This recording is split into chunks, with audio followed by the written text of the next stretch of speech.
ఇక అదే విధంగా ఒంగోలులో ఇప్పటికే నిత్యావసరాల ధరలతో ప్రజలు ఇబ్బంది పడుతుంటే ఇప్పుడు సిఎన్జి ధరలు కూడా పెరగడం దారుణం. ముఖ్యంగా ఆటో క్యాబ్ డ్రైవర్ల నుంచి ఎలాంటి నిరసనలు వ్యక్తమవుతున్నాయి? అసలు ఈ 11 రోజుల్లోనే అంతలా ధర పెంచడానికి కంపెనీలు చెబుతున్న కారణాలేంటి అనే దానిపై మరిన్ని అప్డేట్స్ మా ప్రతినిధి కాంతారావు లైవ్ ద్వారా అందిస్తారు. చెప్పండి కాంతారావు.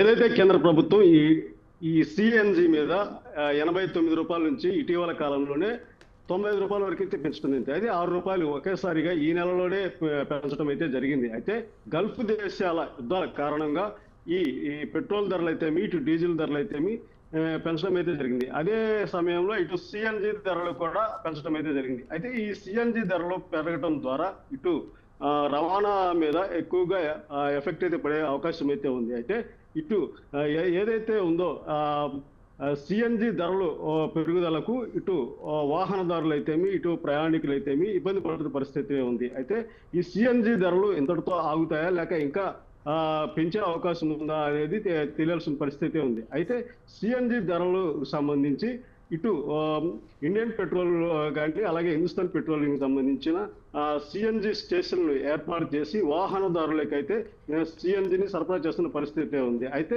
ఇటీవల పెరిగిన పెట్రోల్ ధరలు అలాగే డీజిల్ ధరల కారణంగా అధిక మంది సిఎన్జి మీద ఆధారపడి ప్రయాణాలు అయితే చేస్తున్న పరిస్థితి ఉంది. అయితే ఈ సిఎన్జి ధరలు పెరగడం కూడా ఇప్పుడు ప్రయాణికులపై భారం పడే అవకాశం అయితే ఉంది. అయితే ఇటు రవాణా వ్యవస్థకు సంబంధించి ఇటు గూడ్స్ లారీలు అయితేమి, అలాగే ఆటోలు అయితేమి, అలాగే ట్యాక్సీలు అయితేమి వీటిపైన పెనుభారం పడే అవకాశం అయితే ఉంది. అయితే ఈ భారం ఇది ప్రజల మీదే పడే అవకాశం ఉంది. దీనివల్ల ఇటు రవాణా సరుకులకు సంబంధించిన నిత్యావసర సరుకులకు సంబంధించిన వాటిపైన కూడా ఈ భారం అయితే పడి అధిక రేటు పెంచే అవకాశం అయితే ఉంది. ఇటు దీనిని చూసుకుంటే ఇటు ప్రయాణికుల మీద కూడా ఈ భారం అధికంగా పడే పరిస్థితి ఉంది. అయితే ఇప్పటికే కిలోమీటర్కి 20 రూపాయల చొప్పున ఈ వాహనదారులు ప్రయాణికుల దగ్గర నుంచి వసూలు చేస్తున్న పరిస్థితి ఉంది. అంటే ఈ సిఎన్జి ధరలు ఇక మీదట ఇలాగే ఉంటాయి, ఇక పెరుగుతాయి అనేది కేంద్ర ప్రభుత్వం నిర్ణయం తీసుకోవాల్సిన అవసరం అయితే ఉంది. అయితే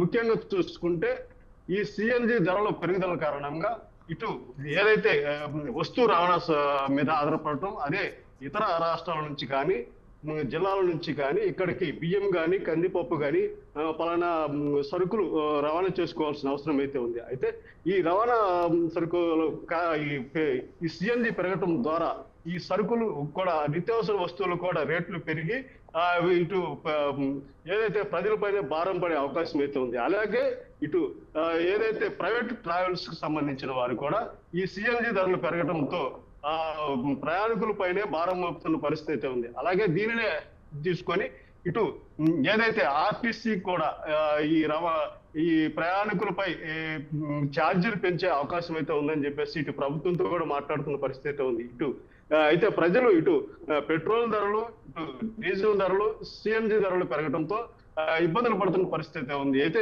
ఇటు ప్రకాశం జిల్లా వ్యాప్తంగా చూసుకుంటే ఈ నెలలోనే 89 రూపాయలు ఉన్న సిఎన్జి రేటు రోజు రోజుకి రూపాయల లెక్కన 2 రూపాయల లెక్కన పెంచుకుంటూ 95 రూపాయలకి అయితే చేరటం అయితే జరిగింది. అయితే ఈ సిఎన్జి రేటు అలాగే ఉంటే అట్లా పెట్రోల్ ధరలు కూడా ఇటు పెట్రోల్ వచ్చేసి లీటర్కి 118 రూపాయలు, డీజిల్ ధర 108 రూపాయలు అయితే పెరగడం అయితే జరిగింది. అయితే ఈ పెరుగుదల ఇలాగే ఉంటుందా, ఇంకా ముందు ఉంటుంది అనేది చూడాల్సిన పరిస్థితి ఉంది. అయితే ఈ పెరుగుదల కారణంగా ఇటు నిత్యావసర వస్తువులకే కాకుండా ప్రయాణికుల మీద కూడా భారం పడే పరిస్థితి ఉంది. Kavya, thank you Kantharao, thank you for the updates.